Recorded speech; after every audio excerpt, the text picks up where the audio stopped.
Greetings and very welcome back to my humble neck of the YouTube woods. Today we are attempting the most recent challenge in the Shan Raza Cup, the Shan Raza Cup. And as you can see, it is Rainbow Islands.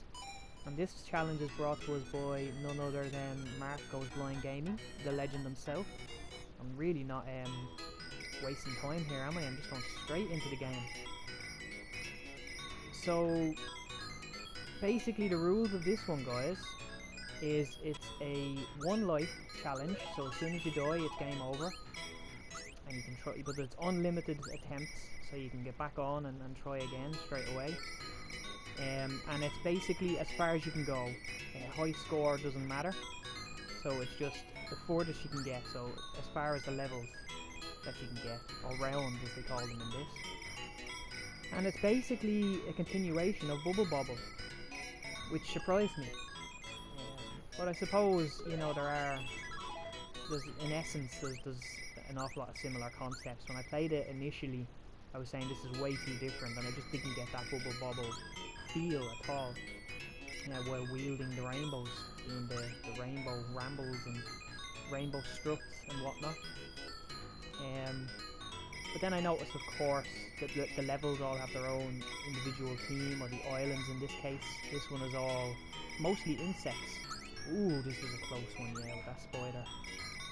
So you have crows and bees and plenty of insects to, I don't know, they don't take kindly to your rambling through their island.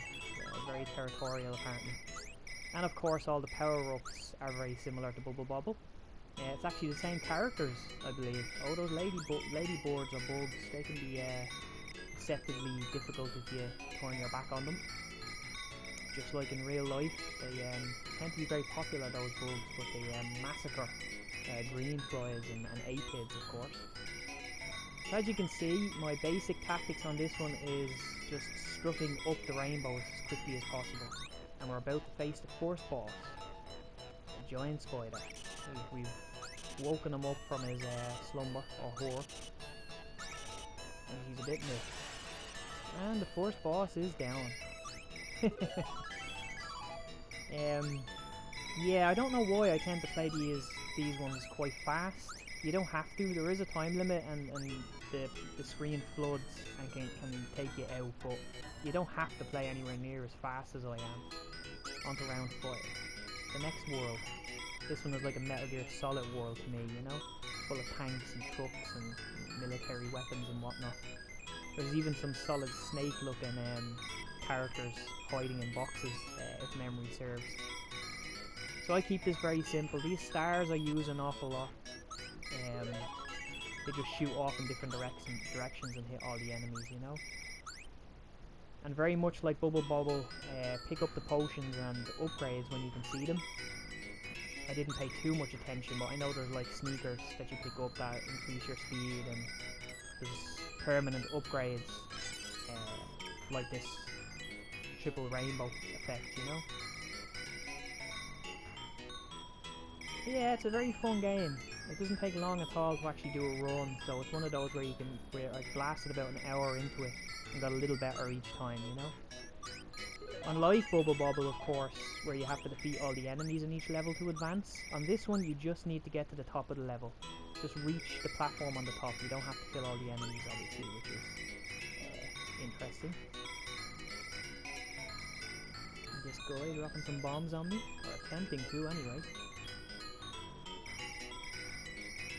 Oh, also, Marc threw in a bonus for this, oddly enough, and the bonus is to sing a little bit of a song. I'm not sure exactly how much you have to sing. That was the Metal Gear Solid guy. Did you see him? Solid Snake hiding in his box.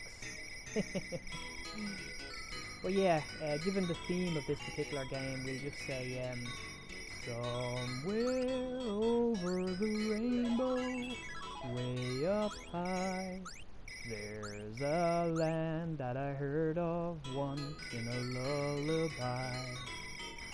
Somewhere over the rainbow, skies are blue, and the dreams that you dare to dream really do come true. Right, that's enough of that. I think 2 verses should do the trick. Let me know, Mark. And I do apologise for that, lads. I'd say that was painful. Ah, the Hind D has appeared in this Metal Gear Solid level. This guy killed me loads of times on my previous attempts. But I learned this rainbow crash there ability, that you jump on the rainbows and they collapse down on enemies and do a lot of damage. But that guy, the helicopter boss, killed me at least 5 or 6 times, I think, guys. And now we go on to Island 3. And this one I found quite fitting because it's very horror themed, very vampire themed and so on. You know, you're dealing with bats and skeletons with boxing gloves and Frankenstein's monster and vampires show up, zombies, just a bit of everything in this level, you know, or in this island rather. And I thought it was quite fitting because I actually travelled to Romania last month and had a wonderful time, you know.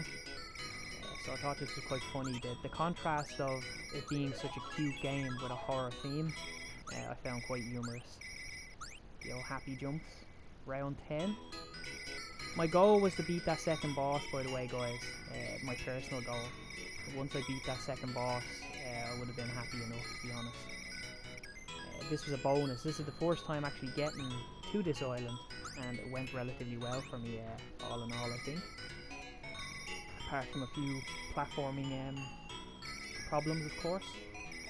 I'm just being cautious here, you know. Don't know how that lightning bolt didn't hit me. A couple of werewolves shooting fireballs, as they do. But yeah, it's a very fun game. Very, very much like Bubble Bobble. I think the more you play it, the more it grows on you over time. But yeah, in Romania, I was actually in Transylvania, of all places. So, you know, blah, blah, blah. So I thought this was quite a fitting theme. It's where Vamp is from, speaking of Metal Gear Solid, isn't it? I believe he's a Romanian boy. The skeleton almost got me there. And of course, the entirety of Resident Evil 8, Resident Evil Village, is also based in Romania, location-wise. So the gamer within me was more than happy to be rambling around the Romanian countryside and whatnot. Thankfully we didn't run into Lady D or 3 dodgy daughters.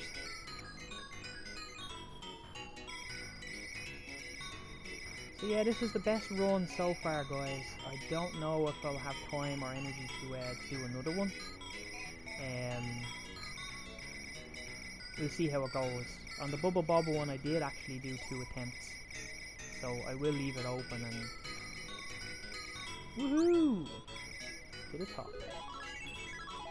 And because it's there's no high score involved, I didn't really bother picking up items and things to get a high score. Just focused on the task ahead. I think this might be the level where I reach my limits.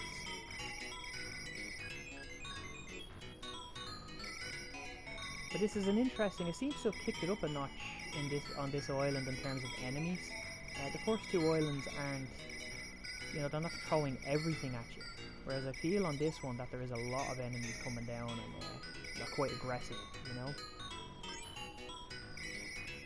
I must have got some sort of power up.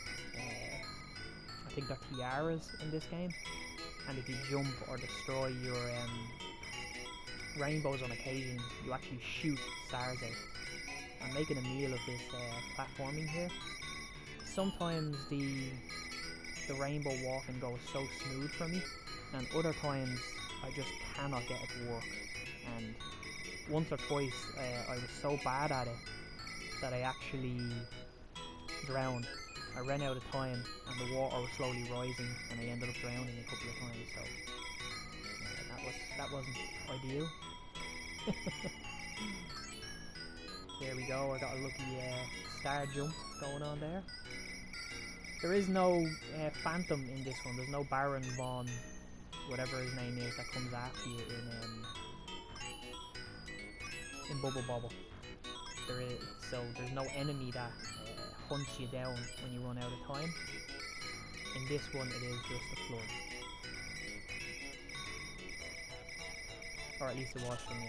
Ah yes, the big vampire himself. This was an epic clash. And this is where I reach the end, guys. This is going to be the end of my run. I did some damage to him, but in the end he was just too tough. And I'm down. I'll let him finish me off entirely here. I love using levies, guys. Stay safe and look after yourself. And similar to Bubble Bobble, I managed to 100% the trophies on this one. They're nice and handy. Slán all you guys.